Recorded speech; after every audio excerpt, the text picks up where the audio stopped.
That's a very good question. And these were indeed very unusual market circumstances. So just for context, at $1.5 per million BTU, very, very little activity in the United States is commercial. So you typically need $2.5, $3.5 per million BTU to break even on the gas side. We didn't mention this, but on the oil side, we talked about the cost escalation, right? So back 3 years ago, at $40, $45, a lot of operations were commercial. Today, it's closer to 65.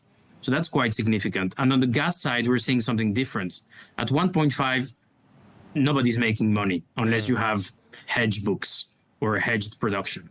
Now, if you look just beyond, and that was very short term, right, due to exceptional weather conditions and storage draws. But we think that the growth trajectory of gas will recover very soon. It's very seasonal.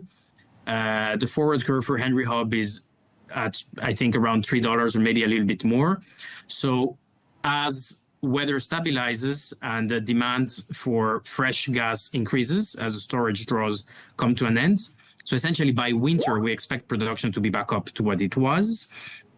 And we also have a new pipeline that entered into service a week ago in northeastern United States, the Mountain Valley Pipeline, that's going to provide additional takeaway capacity. So there will be more production.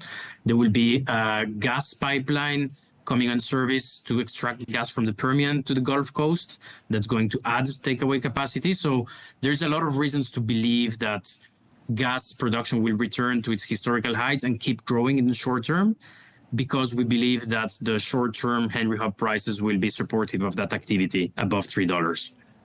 And over the longer term, could U.S. shale gas producers continue increasing production given the growing demand from American LNG, or would the expected domestic price environment be unfavorable, you think? That's also a very interesting question. We mentioned a minute ago that on the oil side, we expect production to decelerate. On the gas side, the picture is quite different. We think that there is a case to be made for very strong demand for gas in the longer term. There will be liquefied natural gas facilities, LNG coming online in the next few years on the Gulf Coast. There will be increased domestic gas demand for data centers, right, around all of this AI revolution that is happening. So if if we look at the short term, the gas prices look unfavorable.